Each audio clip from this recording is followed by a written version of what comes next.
Yo, people, welcome back to a new video on the Big Stiff channel. And today, we're going to be talking about an Arsenal signing with a Spurs fan.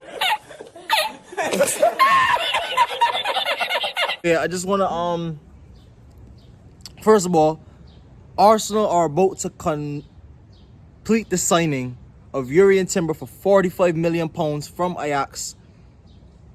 Reportedly on going to be like a 4 or 5 year deal. Let's get into it. Bah! Stuck inside a maze, I've been up for days. Cartings on my face, no, you can't see a thing. But I see all the hate and the fake ass niggas talking in my face. But I cannot be phased, I gotta be brave. Provide for the fam so they don't have to slave. Mom told me behave, but I'ma wild out till a nigga in the grave. I'ma wild out till a nigga in the grave. I'ma be a great So first of all, some stuff about Yuri and Timber. 22 years old, just turned 22 in June 17th. Former Ajax Young Talent of the Season. Last season, Manchester United wanted him for around about 70 to 75 million pounds. Arsenal with a cut deal for 30 million off. He could play centre back. He could play right back. He's known for his talents of progressing the ball. He's known for moving the ball forward. And he's just known as a very well-versed, agile, pacey defender. But let me hear from the guest first. I don't expect you to know a lot about Yuri and Timber. Granted, you don't watch a lot about the Dutch football. But tell me, what are your thoughts on Arsenal's transfer window and this signing specifically so far for you? Well, the window itself that Arsenal have been having is kind of expected because y'all needed quality in certain areas to even push for the league again, let alone to push for Champions League, FA Cup, Carabao Cup. I agree. Those things as well. So I think signing of Havertz, come in, can play number 9, number 10, number 8 on the wing, for instance, off the bench. The signing of Timber, or soon to be imminent. His transfer is imminent. It's basically all but confirmed. Fabrizio Romano giving it already. The here we go. So you can basically say it's confirmed. And then Declan Rice, a player that needed to come in to not replace Party, but to come in and play alongside Party and Odegaard.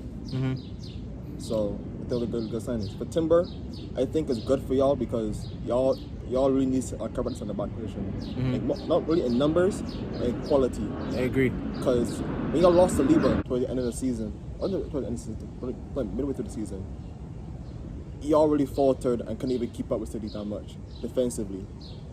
Because Rob Holding could come in and be a good center back off the bench.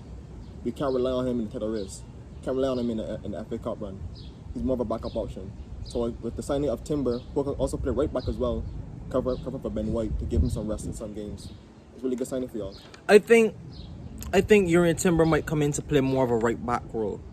I say this because, yes, even though he can play as a centre back, his defensive numbers, I'm going to put them up on the screen. No. His defensive numbers are not that much of standout numbers in terms of around Europe, comparing his numbers to around Europe. Where I think his quality comes is as a right back, especially in this formation. Just let me read you a few stats while I have the stats on screen. Yuri and Timber ranks in Europe's top percentile for pass attempts with 81.65 per 90. Pass completion with 92% per 90. Progressive passes with nearly 9 progressive passes per 90. And for progressive carries with 2.38 progressive carries per 90. And also ranks in the top 5 in Europe for successful take-ons and successful passes received, sorry. In this Arsenal formation, especially coming down to the back end of last season, one game sticks out in my head like a sore thumb. Forest away. We went to Forest away back end of the last season. We played Thomas Partey out of position and played him as an inverted right back. Because we had Taney on the left. No, we had Kivior, I think we had on the left as a left back. And we had Ben White playing right centre back alongside Gabriel. Now, Ben White, yes, dominated the ball, had time and space to get on the ball. But where the problem landed was every time the ball went to Thomas Partey, it looked like Thomas Partey has never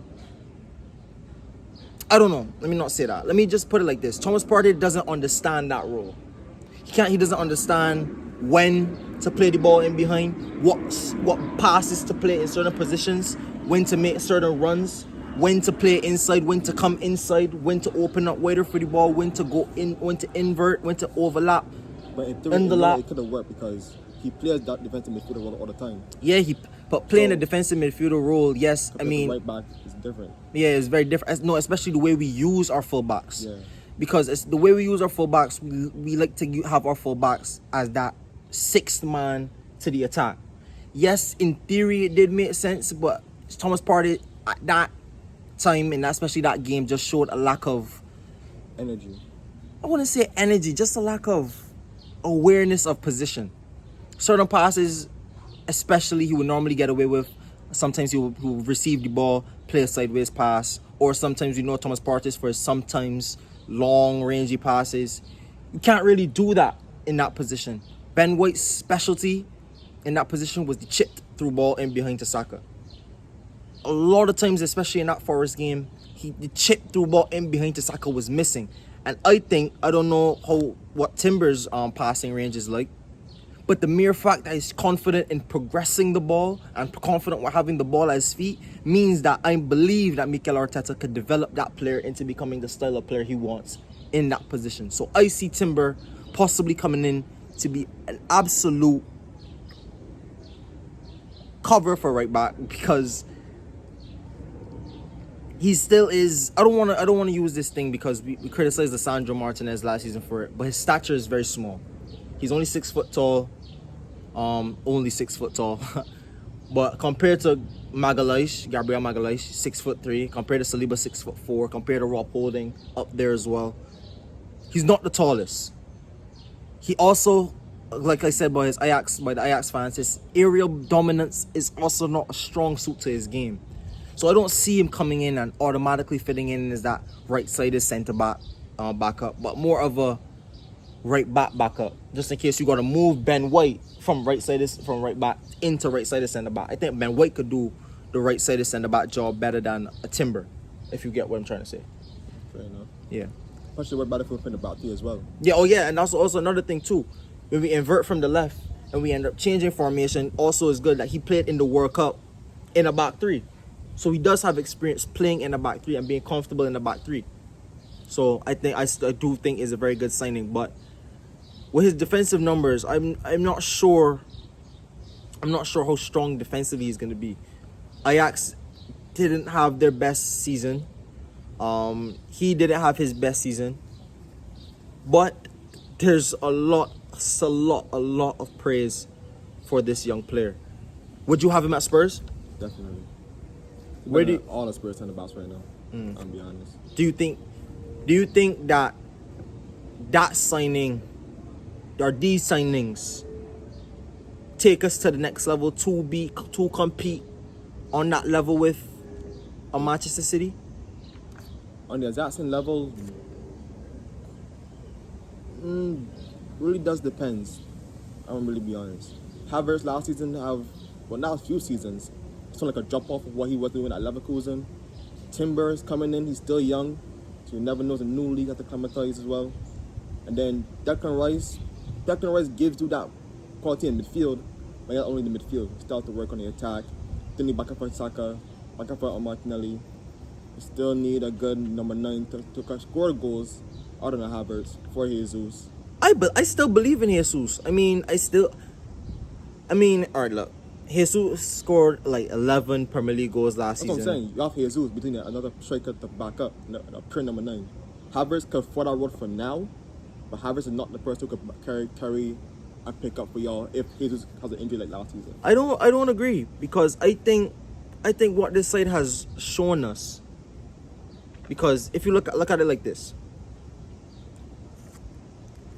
Chelsea's biggest problem was not that they didn't have a number 9. Chelsea's problem was that they couldn't score goals. Sterling, he's a good finisher, but even from his time at City, he's known for missing the chances. He's known for missing a lot of chances, to be honest. Right, good chances as well. A lot of high quality chances as well. Modric, don't not for no. putting chances away. Pulisic, Ziyech, you can go down the line. Aubameyang had a poor season. You could go all the way down the line. Injured. Go all the way down the line. I think why Kai Havertz could change this dynamic in the team is because we have wingers that can score. We have midfielders that can score. We saw last season Xhaka scored. Nobody thought Xhaka was a goal scorer. Xhaka nearly got double-digit goals. We didn't think Martinelli was gonna be a prolific goal scorer. 15 Premier League goals. We didn't know Saka was gonna be a prolific Premier League goal scorer. Nearly 15 Premier League goals, 14 or 15 Premier League goals. Odegaard doubled his goal tally, 15 Premier League goals. Jesus missed 3 months, 11 Premier League goals. Ben White, that's used to have others chipping in, like Gabriel, Ben White, people from the back, Saliba, scored enough goals.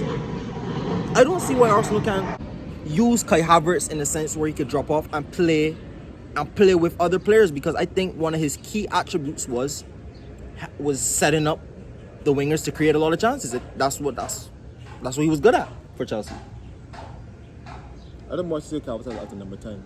I think Calvert played a little closer for a little bit. And the times when I did see him, he is probably gonna play in the 10, but more of a second striker kind of sense of it, like more of a what Dele Alli did for Spurs back in the Kane's, back when he and Kim and Kane were popping off years ago. Yeah. He could possibly use in that sense. But I just want to ask one more question.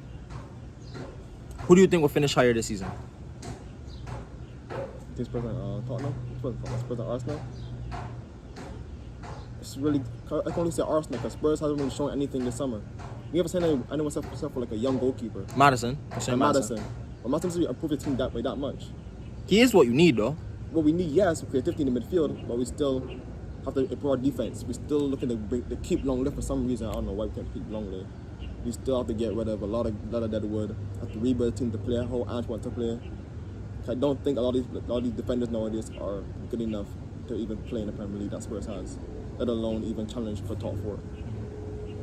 So we need to change our team, get new players in.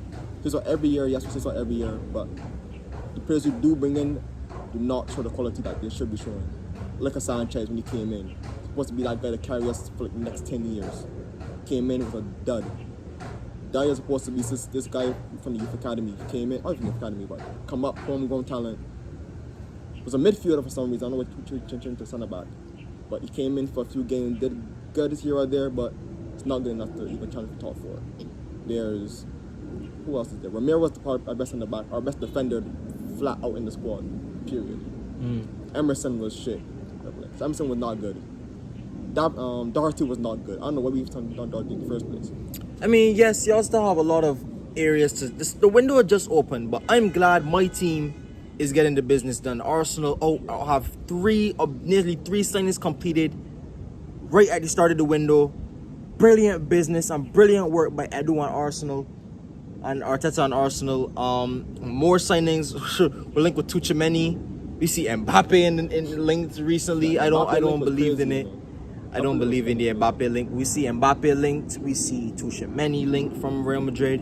We've seen players upon players upon players linked with Arsenal. And I just think this season, yes, might be a good season. But if this season is the season that Arsenal fans are expecting, in terms of we challenge again for the Premier League, hopefully win it, and win something else with it, or challenge deeply in something else and have this same feeling going into next season, trust and believe. That is what things could really get good for the Arsenal. But I just want to thank you. Thank you for coming on the channel. Spontaneous video. I wanted to react to Timber. Why not have my boy Ja helping me react to the news? Let me know down below what you think of Yuri and Timber. I think he's going to be a quality signing, especially covering in at that right back position. Let me know what you guys think down below. Don't forget to like, comment, subscribe, and I'll see you on the next one. I'll leave Ja's stuff in the description down below. Don't forget to check out my boy Ja's music. I check out his YouTube channel. Ja, big up yourself. You want to plug anything before we main go? IG, King Ja, Snapchat, same thing. Twitter, same thing. Everything, YouTube, same thing. Everything linked below. TikTok, Don't know. know. So alright, y'all. We'll see you on the next video. We sign out with a swipe, Ja. So we're going to this way. Sign out and we out. Peace.